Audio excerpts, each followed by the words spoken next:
If you look around and reflect on all the people you know, you'll quickly realize how prevalent anxiety really is.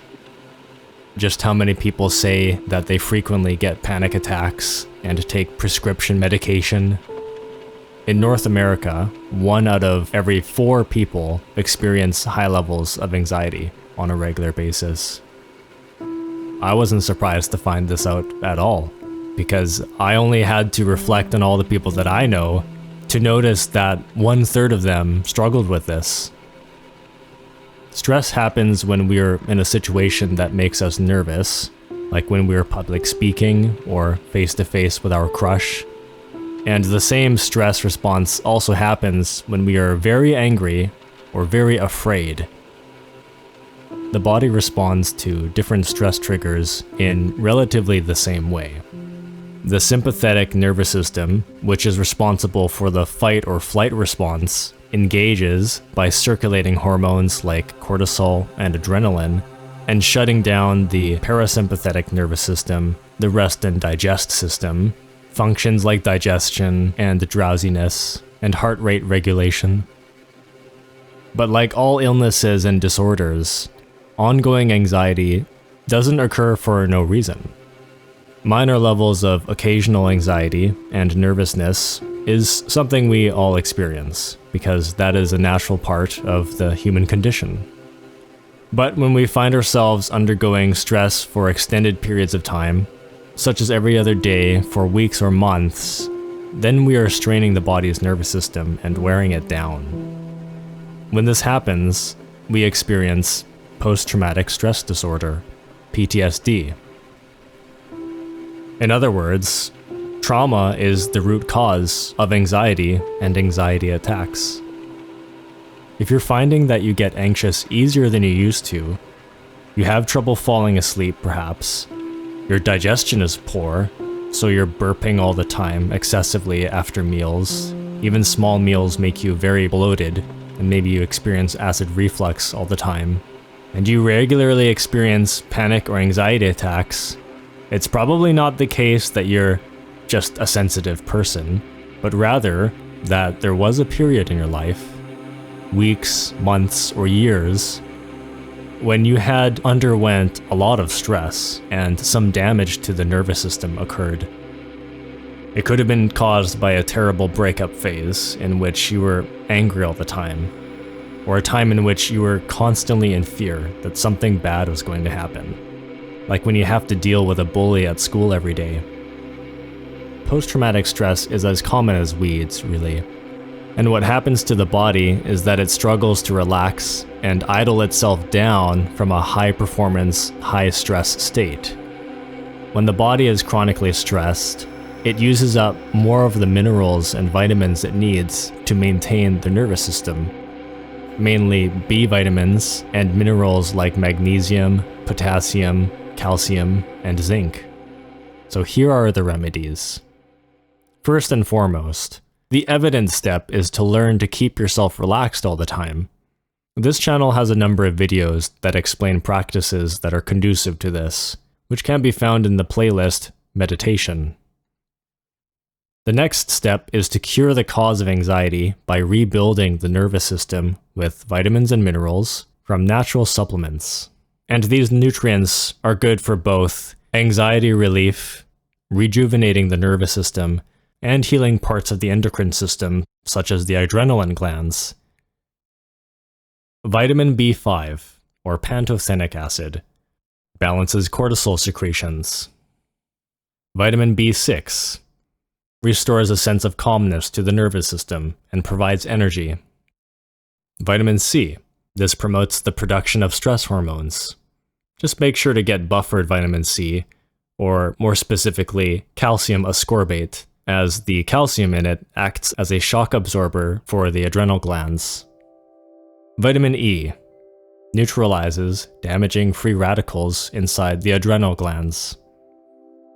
Calcium produces calming effects, helps restore normal cortisol levels. Calcium is a very difficult mineral to absorb, but it can absorb better with other ingredients like magnesium and vitamin D. Vitamin D you can get from different kinds of milk, like almond milk or soy milk. Magnesium. Magnesium is an amazing supplement. It has hundreds of functions. It's particularly effective for muscle function, especially the muscles that function subconsciously, such as the digestive muscles. Magnesium can help secrete enzymes and stomach acid to help break down and digest and burn through the food that you're eating. And this is the main ingredient that prevents bloating and acid reflux, which is actually low stomach acid. When the body is stressed, the digestive system is disengaged. The government recommended daily intake of magnesium for women is about 310 milligrams a day. Men need about 400 to 430 milligrams per day. Trace minerals are also very helpful.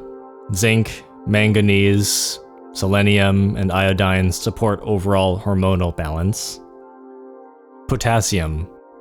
Potassium is an essential electrolyte, like magnesium, like salt. Women need about 2,600 milligrams of potassium a day, and men need about 3,400 milligrams per day.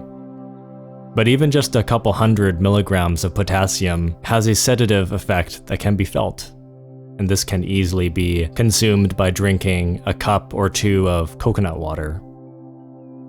Over the long term, these minerals can help repair the nervous system. However, they are most effective after a few minutes of absorption.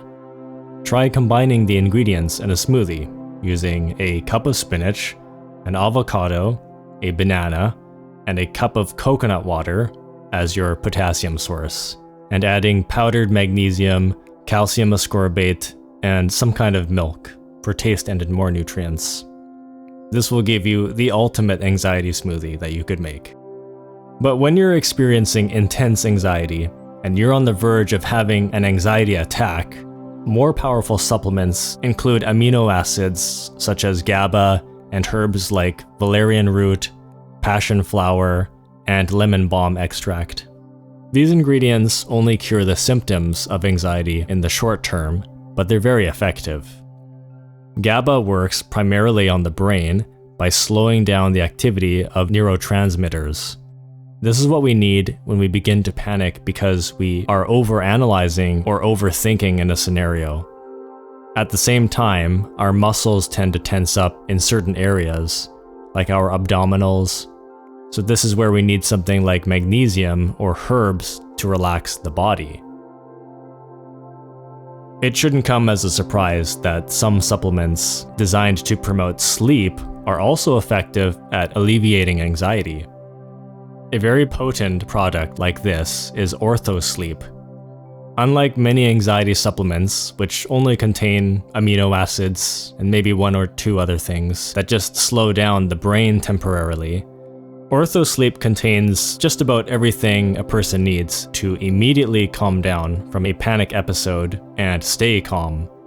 The powerful herbs in it work to relax the body very quickly so that tension and shaking subside.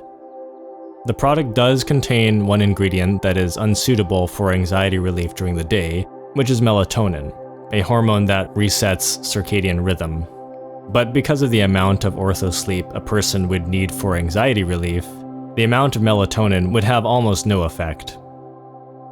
This product recommends to take 2 capsules before bed, but this is a very large amount for an average-sized person. When undergoing an anxiety attack, a 150-pound person only needs between 1/3 and 3/4 of a capsule. If you're a bit bigger or your anxiety attack is very severe, then go ahead and take 1 full capsule. And combining herbs with amino acids such as GABA is highly effective and safe. Many herbs that relieve anxiety can also cause gastrointestinal upset, so if that occurs, it can help to drink some milk in order to dilute the herbs in your stomach, but this is generally at higher doses.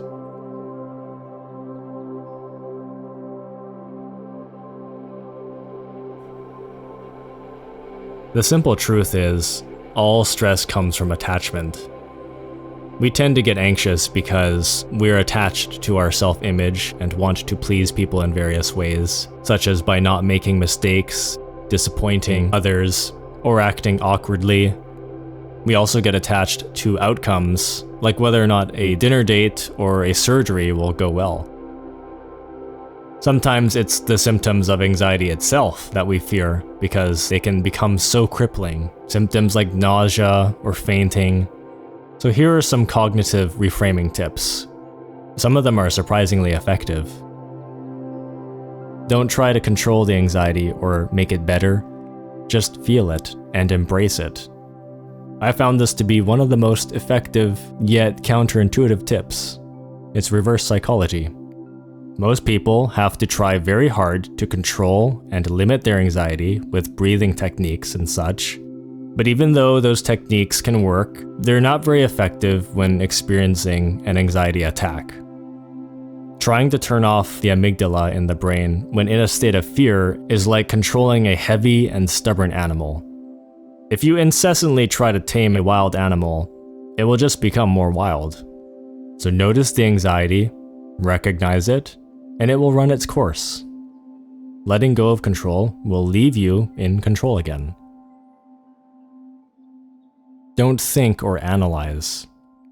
Panic attacks generally set off when we see or think about a particular trigger.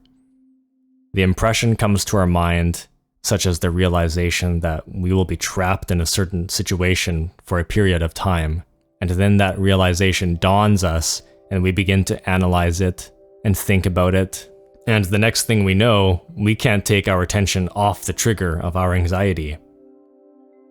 But how does a person stop thinking, really, when the mind is so used to it?